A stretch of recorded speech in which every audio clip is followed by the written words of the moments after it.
Hi, இது Riya home packs. நம்ம இன்றைக்கி என்ன வீடியோ பார்க்க போகிறோன்னா 1 kgயில் 2 டயர் கேக் எப்படி டெக்கரேட் பண்ணி எடுக்கலான்னு சொல்லிட்டு. இது வந்து கஸ்டமரோட ஹஸ்பண்ட் பர்த்டேன்றதுக்காக ஆர்டர் ப்ளேஸ் பண்ணியிருந்தாங்க. இது கொஞ்சம் வீட்டு பக்கத்துலேன்றனால ஹோம் டெலிவரிக்கிட்ட கூட நம்ம கொடுத்துருந்தோம். இதை நம்ம எப்படி பண்ணோன்னு சொல்லி இந்த வீடியோவில் பார்க்கலாம். ஃபஸ்ட்டு வந்து கீழ் டயரை வந்து ஐசிங் பண்ணி நான் ஃப்ரிட்ஜில் ஸ்டோர் பண்ணிட்டேன். இப்போ செகண்ட் டயர் வந்து மேலே சின்னதாக பென்டோ கேக் சைஸ் தான் இருக்குது. அதை வந்து நம்ம இப்போ ஐசிங் பண்ணி எடுத்துக்கலாம். இது சாக்லேட் ஃப்ளேவரில் கேட்டிருந்தாங்க. டிசைன் வந்து மேலே வந்து ஒயிட் கலரில் தான் கேட்டிருந்தாங்க. நம்ம அதுக்கேற்ற மாதிரி இப்போ ஐசிங் பண்ணி எடுத்துக்கிறோம். நம்ம ஏற்கனவே வந்து சாக்லேட் ஃப்ளேவரில் க்ரம் கோட்லாம் கொடுத்து நல்லா செட் பண்ணி வச்சுருந்தோம். இப்போ அதுக்கு மேலே ஐசிங் பண்ணி எடுத்துக்கலாம். விப்பிங் க்ரீம் எப்பயுமே நம்மளுக்கு தேவைக்கேற்ற மாதிரி கொஞ்சம் பீட் பண்ணி யூஸ் பண்ணிக்கலாம். அப்போ தான் நல்லா சூப்பராக ஃபினிஷிங் வருது. அதே போல் ஐசிங்க்கு இன்னொரு டிப்பும் நான் யூஸ் பண்ணுறேன். இப்போலாம் என்னென்னா பைப்பிங் பேக்கில் போட்டு நம்ம பண்ணோன்னா கொஞ்சம் ஈஸியாகவே டக்குன்னு நம்மளுக்கு ஐசிங் ஆகிடும். ஏதாவது அர்ஜெண்ட்டாக நம்மளுக்கு கொடுக்கணுன்னும் போது நம்ம பைப்பிங் பேக்கில் போட்டு இந்த மாதிரி பண்ணிங்கன்னா டக்குன்னு ஐசிங் ஆகிடும்.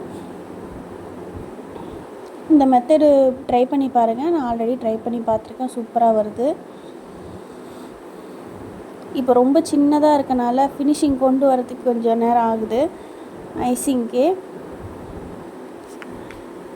உங்களுக்கும் இந்த மாதிரி கேக்ஸ் அண்டு டெக்கரேஷன் என்ன மாதிரி கஸ்டமைஸ் வேணாலும் நம்ம பண்ணித்தரோம். 1/2 kgலையும் பண்ணித்தரோம். நீங்கள் பென்டோ கேக் வாங்கினாலும் நம்ம அதுலேயும் நம்ம பண்ணி கொடுக்குறோம்.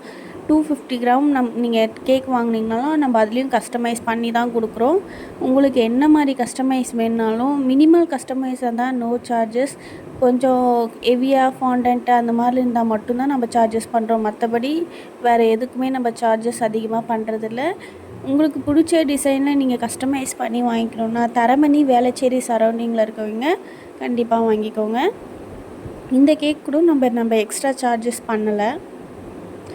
இந்த மாதிரி 2 ரோஸு அண்டு 2 ஹார்ட்டின்னு வச்சு கொஞ்சம் ஸ்ப்ரிங்கிள்ஸ் போட்டு ஒரு டாப்பர் வச்சோன்னா நம்மளுக்கு முடிஞ்சிருச்சு இந்த டிசைனு. ரொம்ப க்யூட்டாக அண்டு சிம்பிளாக இருந்துச்சு. எனக்கு ரொம்பவே பர்சனலாக பிடிச்சிருந்துச்சி இந்த கேக்கு. நம்ம அவங்க கேட்டிருந்த நேம் கூட நம்ம ஹார்ட்டின்லேயே ரெடி பண்ணி அப்படி வச்சுட்டோம். இந்த ஹாப்பி பர்த்டே டாப்பர் வச்சதும் ஃபுல்ஃபில் ஆகிட மாதிரி இருந்துச்சு இந்த கேக்கு. அப்புறம் 2 ஃபாக்ஸ் பாலும் நம்ம வச்சிட்டோம்.